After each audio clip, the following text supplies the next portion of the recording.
Well, I think if we can make it, we can make it in the front panel, of course, definitely. This is up to us. But I think the part of the reason, I think this is why I think it is very important for us, one of the debates that we had at the end of the day when we were discussing the SDGs. MOI, the means of implementation was the most difficult issue. So Addis Ababa action agenda, even having a meeting for financing for development was a big challenge at the time. We have to understand that. This is from that perspective that we came. So I think we have this permanent debate within the UN. Whenever you talk about resources, yes, it is for the domestic, the government to really find the resources. We can only be of help to them, but they should not totally depend. Now, that is partly true. But I think I would go a little bit in terms of the capacity of the least developed countries, landlocked and the small island developing states. Yes, if you look at them and then their capacity, I think the SDGs have a very ambitious goal, so means of implementation have to be very ambitious. And look at the domestic resource mobilization of these countries, even in South Asia. It is between 10 to 12% of the GDP. Yeah, well, only a country like Nepal has about 25%, but that is more of an exception. But others are around that, but a little less than that. So, but if you look at the requirement of these countries in order to meet the SDG goals, you heard yesterday in the meetings, every country was talking about, even India was talking about 10% of GDP, that is required in order to meet the SDGs. Bangladesh was saying about 20%, some of our Nepal, colleagues were taking about 40%. So when you look at overall, the ambition of SDGs, the requirement is so high. That's why I think we are not looking at some substitution either of domestic resources or of the international assistance, but how we can really generate more resources for SDGs by taking it together, especially when you look at the least developed countries and the landlocked developing country. You look over there, the domestic private sector is not that much strong over there. So you have the domestic resource mobilization, basically the public expenditure, and that's why you are in a very, very difficult situation. So the international responsibility, I think there are 2 points to that. I think it is about a mutual accountability. This is how the SDG we are trying to take it. Because you operate in an international order. If the international order is not supportive of you, whether it is about finance, whether it is about trade, whether it is about investment, then how can you expect all these countries, which have very limited capacity, to really make progress in terms of achieving SDG? That is a fundamental question that we are asking. That's why it is not just a charity. That's why ODA plays a very important role for these countries as a matter of helping them, and in fact helping the international community really promote peace and security in the long run. It's a public good, if you like. The poverty eradication is a public good. That's why there has to be investment for that public good. This is how we are, making a presentation at the global level. Secondly, I would also like to say that look at the international community around and see, the DFI, the development financing. We are very happy. Everybody is raising the capital increase of the World Bank. We are very happy. But you look at the disbursement rate of all those.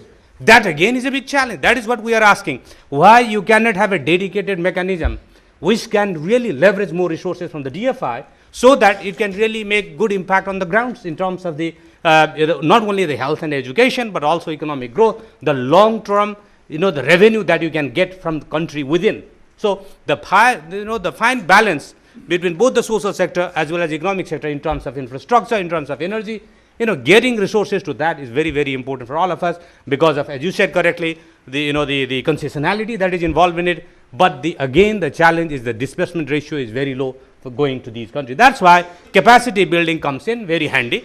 India, of course, has a huge capacity. I hope that when we talk about South-South cooperation, this PPP policy that you have, that everybody country is also trying to develop PPP policy, especially looking at infrastructure and energy. There is no other way. Of course, you can wait for the government to generate resources and the private sector to be able to do it. But the PPP and the blending mechanism, if it can really leverage resources for countries like ours with the DFI financing, I think that's what we are looking at. Perhaps this is where we can really look at the South-South cooperation as well in terms of South Asia, because you have a very high level. And then, of course, there have been a couple of suggestions about, the cross-listing in the capital markets and, how do you really develop the capital market in the South Asian region through collaboration with Israel. And we are very happy that the AIIB, New Development Bank, they are also coming up. How do you really take them all together, ADB, World Bank, and all of them are coming about the resources. Now, the other point that I would like to really, really look at, of course, everybody talks about this, the financial assets globally, they are really very big.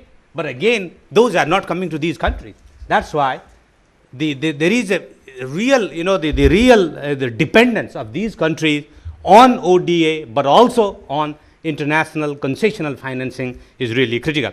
On investment, I would say that there is also a need for really getting some home country. Of course, each country has to have a very good host country measures to attract investment. What we are talking about is that let us have some also promotional measures to mitigate the risk for investment coming to the LDCs. How you can really blend that in a way that the home country measures, they can have the, the different concessionality, they can take away, they can put part of that through the grant, and then also make the financial, special financial vehicles for the, the investment going to these countries would be very, very important.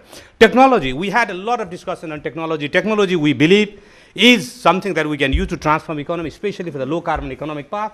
But you rightly said that there is it's a very, very expensive. Technologies are very expensive, partly because of the, again, the access, the lack of access in favorable terms, but also standards, agility, and there is a big technological divide that we see. That's why in the UN we really focus that technology, there has to be a technology bank for LDC. This is what we really fought for, and it has been established. But we are sad to say that it is not really taking off yet. It is all about talks, and everybody pays a very good lip service to have a technology bank, but looking at the research, but then again, you have to help them with the capacity building in a way that how your technological ecosystem is also developed in these countries. Now, South Asia is really very poor in terms of technology. Even big country like India only pays about 0.81% in the research, but smaller countries like others are even less than that, 0.1%. That's why I think we really need technology can really leapfrog all of us, the country. We don't have to go through the, the usual path. I'll just finish it in 1 minute.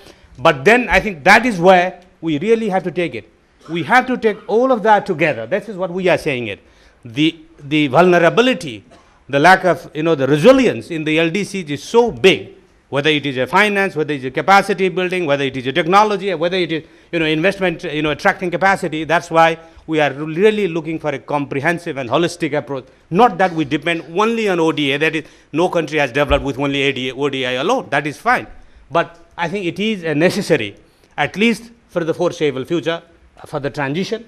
And they have not delivered, the developed countries has not yet delivered. That is a very big challenge. $146 billion is the, the ODA, and that is only half of the promise that have been made, and that has been going on for the last, 30 years, 40 years. So this is a very big challenge. And finally, I should say South-South cooperation is a very important dimension, and we will be looking at the capacity building, but we will be also looking at technological level enhancement. We will be also looking at best practices. There are many things that we can do because they are really comparable in terms of the situation that we have in our two countries. Thank you very much. Thank you very much, Acharya ji. Sonam Wangdi ji is the next speaker. Sonam, Acharya ji highlighted the need for a comprehensive and holistic approach. So would you guide us what that can be, especially from LDC perspective?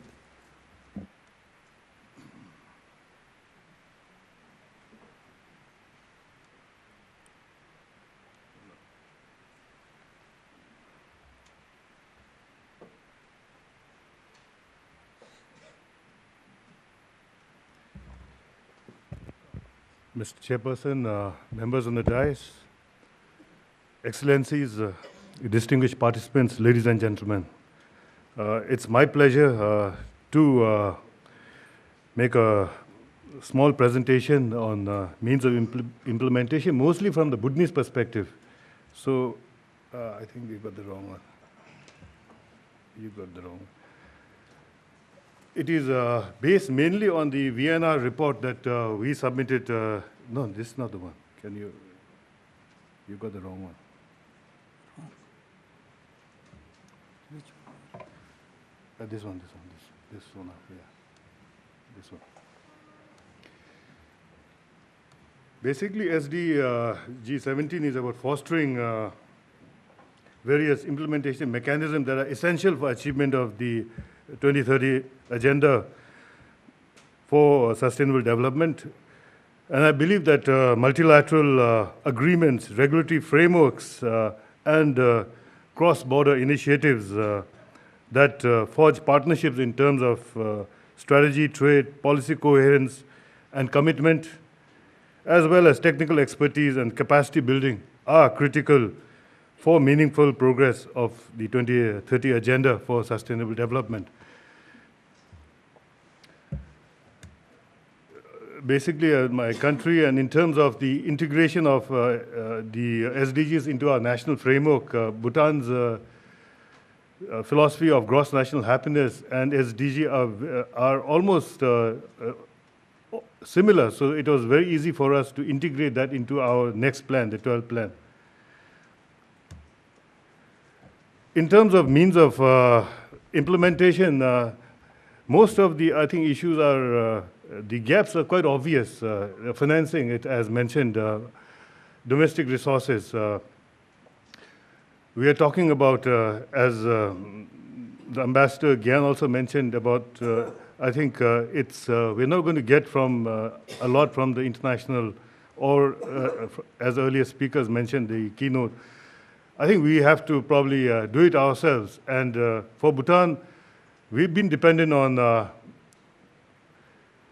external financing, ODA, for a large part of our capital expenditure, but it has been declining from about almost 100%. Now it's down to about only 63%.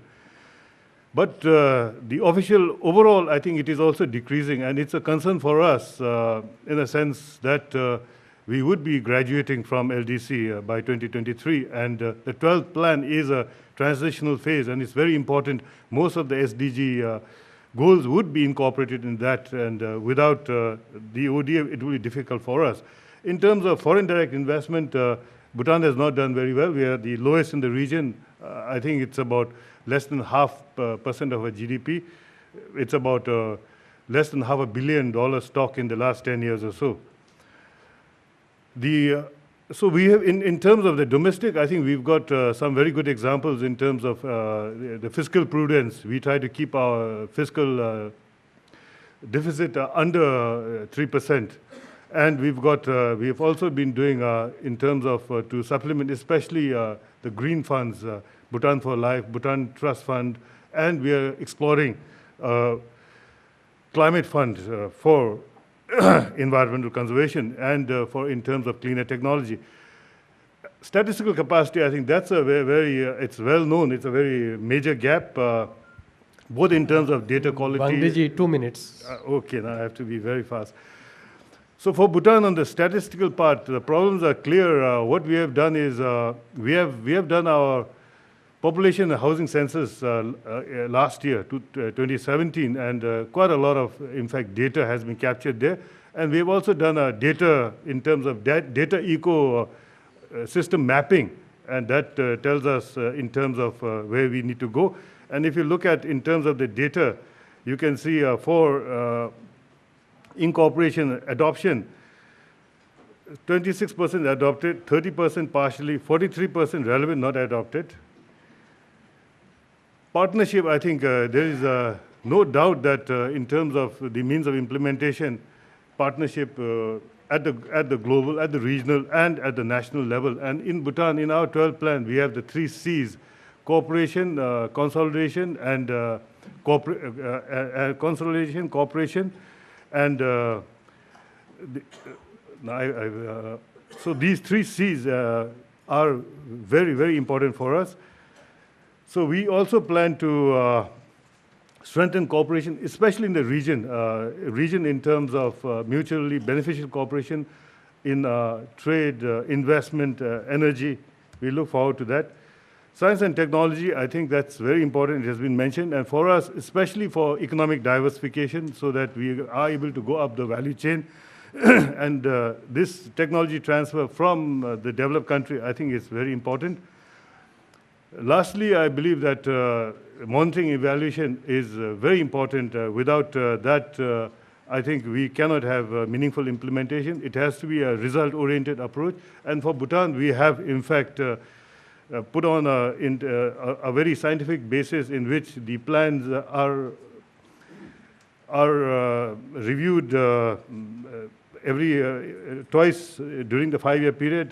Then we've converted that into objectives, which are annual performance objectives, which are then cascaded down to the work plan level at individual officers, and these are annually reviewed.